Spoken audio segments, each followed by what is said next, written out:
சிரிக்கிறேன்? வயசுக்கு வந்துட்டாலே இந்த பிள்ளைங்க தானா சிரிக்கிறதும் தானா பேசிக்கிறதும் என்னதான் இருக்குமோ. இப்ப எல்லாம் நீ வீட்லயே தங்குறது இல்ல, வெளியே வெளியே போயிடுற. இரு இரு, உங்க அப்பா கிட்ட சொல்லி சீக்கிரமா ஒரு கால் கட்டு போட சொல்றேன். இப்ப நான் என்னமா சொல்லிட்டேன்? எதுக்காக ஏமா அழுறேன்? சொல்லுமா. என்ன சீக்கிரம் அந்த வீட்டை விட்டு வெளியே துரத்தணுங்கிறது தானே உன்னோட ஆசை. எங்க அம்மா இருந்தா இப்படி எல்லாம் சொல்லுவாங்களா?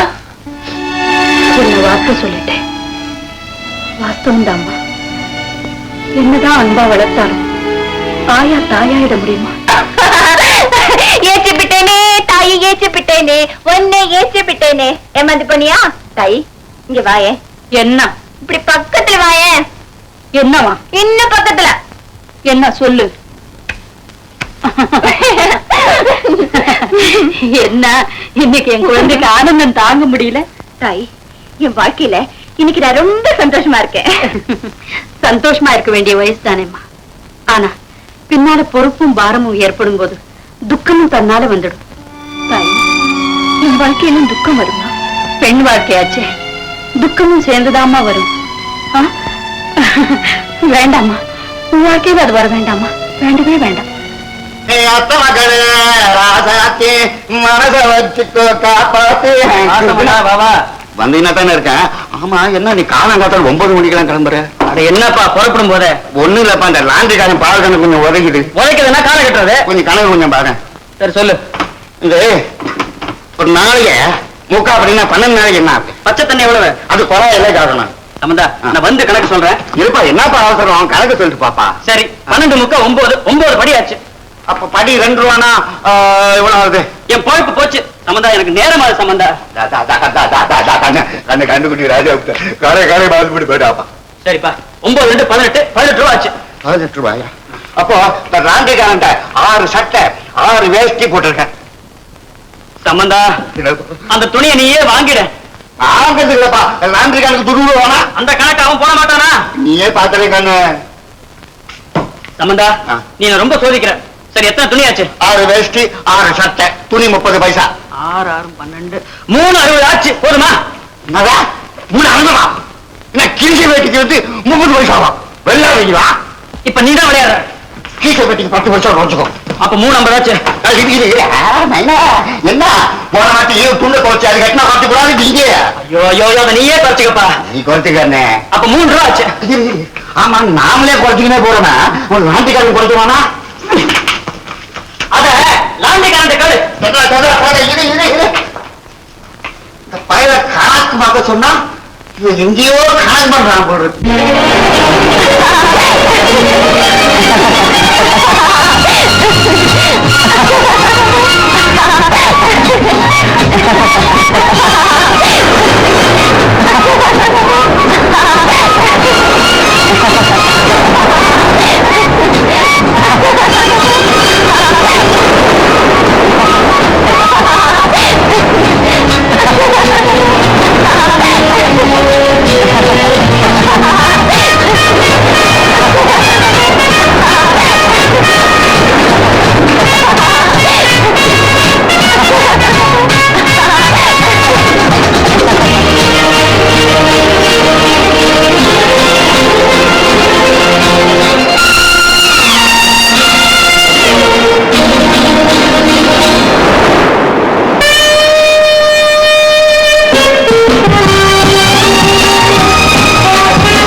இந்த பாலு நாடகம் தான் முடிஞ்சு போச்சு.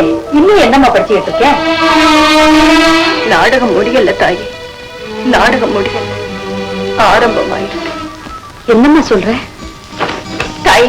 இப்ப நான் எப்படி இருக்கேன்? உனக்கு என்னம்மா குறைச்சல்? அழகு சில மாதிரி இருக்கேன். அழகென்ன ஆபத்து தானே தாய்? கீதா, என்னம்மா என்னென்னமோ கேக்குற? அழகா இருக்கிறதுனால தானே ரோஜாவை பறிக்கிறோம். பாலை சாப்பிடுமா, ஆறி போகும். தாயே, பாலு தெரிஞ்சு போச்சு. என் அழக நான் பலி கொடுத்துட்டேன் தாயே, நான் பலி கொடுத்துட்டேன். இது நீயா செஞ்ச தவறா இல்ல? நானும் தான் தாயே, நானும் தான். யாருமா அவன்? எந்த நாடகத்துல நான் நடிச்சேனோ அதை எழுதுறவன். அந்த நாடகம் என் வாழ்க்கையிலேயே ஒரு நாடகத்தை உண்டாக்கி, ஒரு பெண்ணோட வாழ்க்கையிலே எது நடக்கக்கூடாதோ அது உன் வாழ்க்கையில நடந்து போச்சு. சரி, ஆக வேண்டியதை நான் கவனிக்கிறேன்.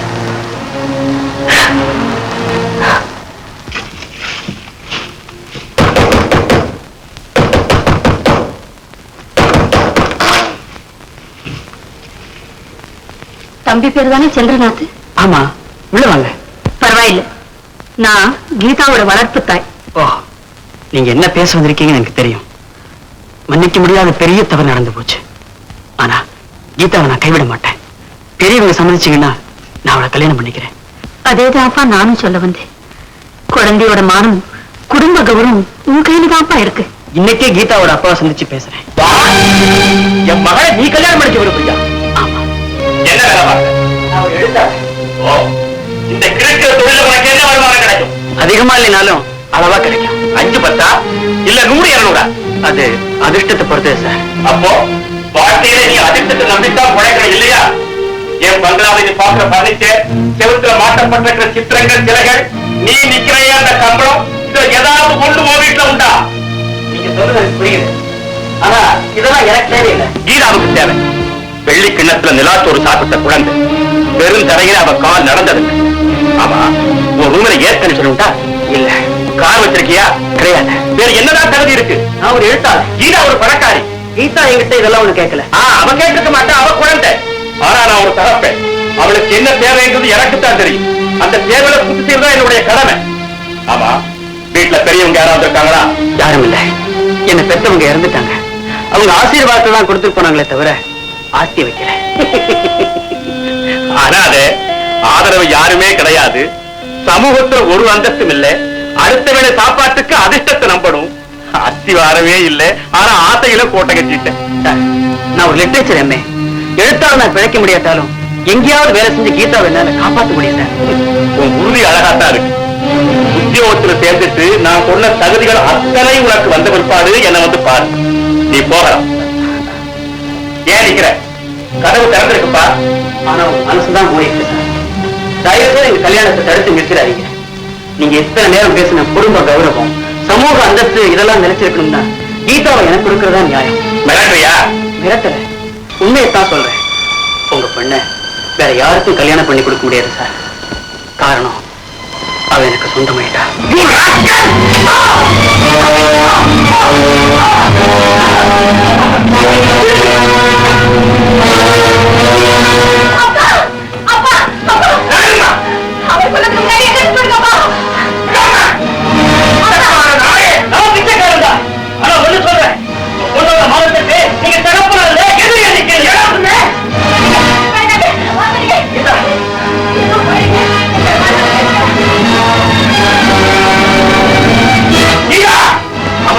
உண்மையா?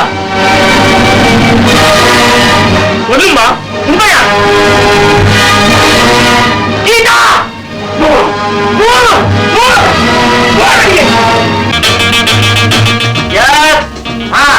அட்டப்பட கவர்ச்சி அமையணும். ஆர்டிஸ்ட் சொல்லு, கதையை பார்க்கறத விட அதை பார்த்தே குத்த வைக்கலாம். Excuse me, may come in please.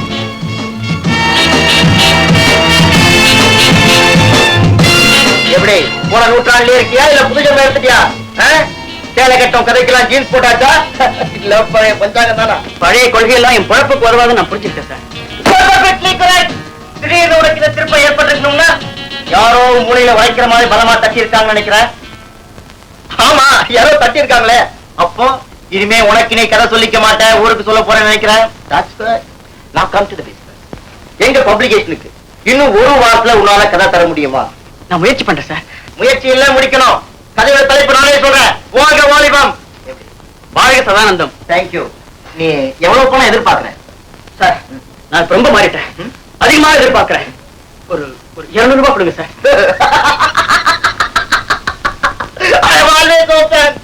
ஆரம்ப கதைக்கு 1000 ரூபாய் தருவேன். அப்புறம் விற்பனைக்கு தகுந்த மாதிரி 20% கமிஷன் தருவேன். சார், உங்க பெரிய மனசுக்கு ஒப்பந்தத்துக்கு அட்வான்ஸா? ஆரம்பத்துல கையை குலுக்கிக்குவோம். கதை வந்த உடனே காசு தரேன். அப்போ நான் உங்களை ஒரு வாரத்துல பாக்குறேன் சார். கதையோட. ஓகே. வெறுக்க போற மாதம் ஒழுங்கா இருந்த ஒரே பிள்ளை இப்ப எங்க பக்கம் வந்துட்டான்.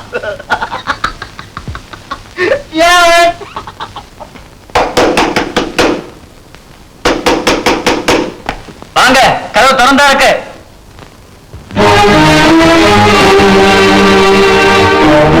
கீதா, வா.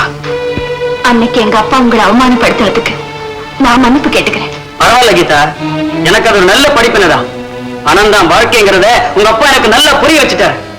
என் லட்சியத்தை கழட்டி இருந்துட்டா நானும் பெரிய பாக்காரன் ஆயிடுவேன்னு உங்க அப்பாவுக்கு புரிய வைக்க போறேன். நீங்க என்ன சொல்றீங்க?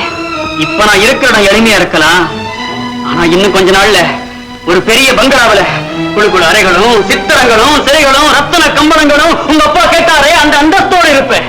கை நிறைய கரன்சி நோட்டு அள்ளிக்கிட்டு உங்க வீட்டு கதவை தட்டுவேன். அப்புறம் அவர் பொண்ணை கொடுக்கட்டும். இல்லைங்க, நீங்க இனிமே பொண்ணு கேட்கறதுக்கு அங்க போக வேண்டாம். கீதா, பெத்தவங்க வழி அனுப்ப பெருமையோட வர வேண்டிய பொண்ணு வீட்டை விட்டு துரத்தப்பட்டு தன்னந்தனியா உங்களையே நம்பி வந்திருக்கு. எனக்கு இனிமே எல்லாம் நீங்க தான்.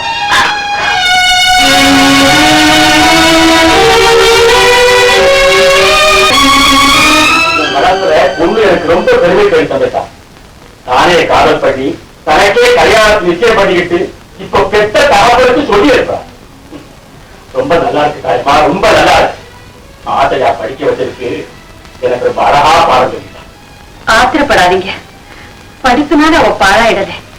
அடக்கமும் அழகும் நிறைஞ்ச பையனா ஒரு நல்லவனைத்தான் தேர்ந்தெடுத்திருக்கா. நீயும் சேர்ந்தவருக்கு சவா போடுறியா?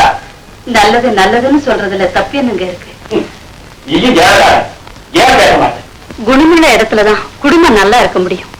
பகட்ட கண்டு நம்பி கீதா பிரகாஷையோ இல்ல சதானந்தத்தையோ கல்யாணம் பண்ணி இருந்தா அந்தஸ்துக்கு சரியா இருந்திருக்கும். ஆனா அமைதியான வாழ்க்கை கிடைச்சிருக்குமா? தாயம்மா, இப்ப நீ பெரிய பெரிய வார்த்தை எல்லாம் பேச. நான் பேசுறது தவறா இருந்தா என்ன மன்னிச்சிடுங்க. என் மனசுல பட்டதை சொல்லிட்டேன். தயவு செய்து கல்யாணத்துக்கு வந்து குழந்தைய ஆசீர்வாதம் பண்ணுங்க. முதல்ல நீ போவீங்க. இப்படி விட்டு பேசிட்டா எப்படிங்க? இந்நேரம் அவ தாய் உயிரோட இருந்தா இப்படி வெறுப்பா நடந்துக்குவாங்களா? பாவம், குழந்தை நொந்து போயிடுவாங்க.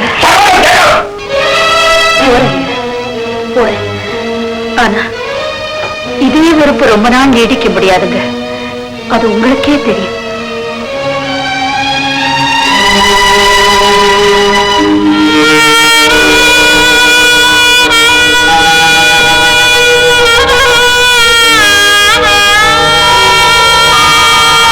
இப்ராஹிம், இப்பதான் வந்தியா? முன்னே வந்துட்டேன் முதலாளி. தாயம்மா பேசினதெல்லாம் வெளியில இருந்து கேட்டுக்கிட்டு தான் இருந்தேன். நான் நடந்துகிட்டது நியாயம் தானே? நான் எப்படி அபிப்பிராயம் சொல்றது? ஏன் நீ ஒரு தகப்பதாரு, என் நிலைமையில நீ இருந்தா என்ன தெரிவிப்ப? ஒரு தகப்பனான வந்திருப்ப முதலாளி. என்ன முதலாளி, எனக்கு உங்க அனுமதி வேணும். ஏன் தாயம்மா மாதிரி நீ வேலையை விட்டு போக போறியா? இல்ல முதலாளி, ஆசையா வளர்த்த குழந்தையோட நிக்காவுக்கு நானாவது போய் ஆசீர்வாதம் பண்றேன். சொந்தமா வளர்த்த பிள்ளைய நீங்க இப்படி அனாதையா விட்டுட்டா உங்க மனசுக்கு எப்படி படுக்கும்? என் மனசு தாங்கல முதலாளி, என் மனசு தாங்கல. அப்ப நீ போ, எல்லாருமே போயிடுங்க. யாருமே தரையில, நான் தனியா இருப்பேன். அது தாங்கலாம்.